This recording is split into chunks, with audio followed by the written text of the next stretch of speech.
I won 2 sewing challenge prizes, sewed a ton of gifts, made something really cute for me, and I have big plans for the channel. It feels like ages since we've had a chance to catch up. I'm going to start first with my prizes that I won. I won a 50-pound voucher in the Sew Up Cycle 23 challenge run by Karen from So Little Time and Becky from Notes from the Sewing Room. This was like winning the lottery to me because I do shop at Minerva. I had so much fun thinking about how I was going to spend this voucher, and in my mind, I spent it many times. But what I did is during one of Minerva's Craft Club weekends, where everything is 20% off for members, I purchased the Minerva Fabric Guide. This guide retails right now for 89 pounds, so I purchased it with 20% off and I put the voucher towards it, so it did cover a good deal of the cost. It is a pre-order. I'm looking forward to it coming in. I don't know about you, but I sew with my same favorite fabrics over and over again. I sew with French terry, linen, cotton lawn, and in the last couple of years, I have added rayon challis to that list. I'm hoping that this book will open me up to some more substrates. I'd love to know what your favorite fabric to sew with is. So this book is a guide. It talks about the different fibers, how they're constructed, how to care, and how to work with these fabrics. And the thing that really made me want to own this book is there are samples of 70 substrates, different substrates that you can feel, touch, see. Then in December, I won a $25 voucher to Waves and Wild. This was from the hashtag A Gift to November challenge that was run by Allison from Sew Like Dottie and Adam from Adam Sews. Right away, I messaged Clare from Stitch Hem Sew because I know she likes to sew Waves and Wild patterns for her boys. Her boys are tall, my little guys are tall, and I asked for some hints and which pattern she would recommend. So on Claire's advice, I selected the Hot Chocolate pattern. It's a sweatshirt pattern.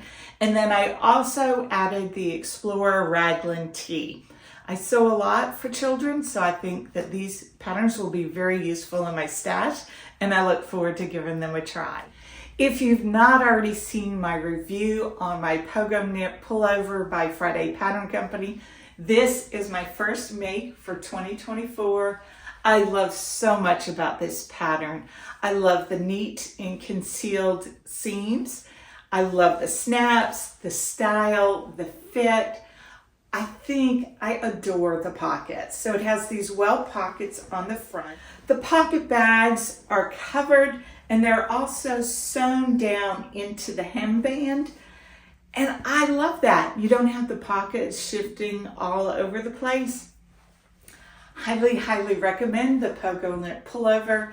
I am so glad I did not sleep on this pattern. So many people are talking about the Pogonip. Do you have any plans to make it? I'd love to know. And if you have any questions, you can always ask me in the comment section below. The other make I completed this week is a free pattern for a children's hoodie from Brindle and Twig. This is the Raglan hoodie. It's the Brindle and Twig K003. I sewed the crossover version with a lined hood. This is for my niece. I'm going to be going to see her next week. She's 12. I'm going to be sure not to wear my Jackson Pullover in the same fabric because she's 12. I don't think she's going to want to be all matchy-matchy with me. And speaking of the Jackson Pullover, that's what I'm wearing today. I love this pattern. I like the neckline, and I know I've talked about this before, where it's not so high that it chokes you, but it's not so low that you don't have all the cold air coming in. Let me know what your favorite cozy make is. I don't think I could pick just one. I love to sew cozy clothes, which is a little ironic since our season for cozy clothes is pretty short here in South Carolina, but I still love them and I make several every winter. This came out really cute and I think my niece is going to love it. I did a sew with me video that if you're a beginner or if you're very experienced, I think I have a few tips in there that will help you be very successful with this project. And who doesn't love a free sewing pattern? I made like Beyonce and did a wardrobe change. That brings me to my sewing plans. I did not make sewing plans for the entire year. That's not worked for me in the past. Too many new shiny things that I've wanted to sew. Instead, I'm planning 2 to 3 months at a time, and I'm making sure to leave room that I have time to sew something that just makes my heart sing, or it's something that my family or I really need. I also looked back at the year and saw some things that I wanted to do differently. I noticed that I had some months where I had so much sewing jam-packed in a small time frame that I wasn't finding joy in the sewing. And yes, I'm talking to you, November and December. I sewed a ton of gifts and I just was losing my joy at sewing. I felt the pressure for the time. I did finish 2 weeks before Christmas, but it wasn't a pleasant finish 2 weeks before Christmas. It was a real push. I know that others, not just me, say every year, if I'm going to sew for Christmas, I'm going to start early. Have you done that? I think that's what A Gift to November was all about. And I looked at that as a challenge to be, how much can I sew in November? So I am going to try to back it up and sew some things early. There are some things that I know will be sewn towards the end of the year, like the kids' Christmas pants. They grow so quickly, so fast that I don't want to do that too far in advance because I may not be able to get some more of the fabric when I make us all our matching Hudson joggers. This year on my channel, there's still going to be plenty of sewing for me and for my family, but I'm going to also be adding some tutorials, some sew with me's, and going over some sewing techniques because I really do enjoy teaching. Let me know if there are any techniques that you would be interested in learning. And speaking of interest, I have had a lot of interest in my doing a review of my cam press. This is very heavy. This is my table press by Cam Snaps. I used it to put in these metal utility snaps, jeans buttons, rivets, grommets. There's quite a bit that I use this for. And I would like to know if you have any specific questions that I could address in the review. I'm thinking I will have that review come out in about 3 weeks. The next bit is tangentially related to sewing.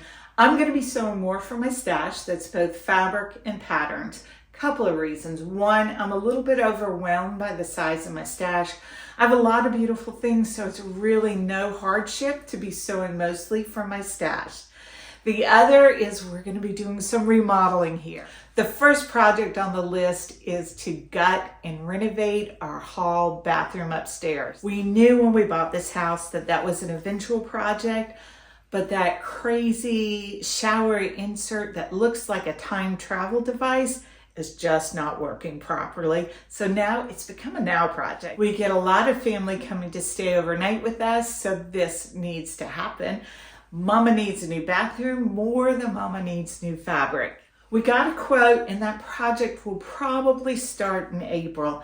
I'm really not looking forward to the construction and I hope everything goes smooth. We've done renovations before, so fingers crossed that this is a good one. And speaking of company, we've got family coming tomorrow and I need to do some things around the house.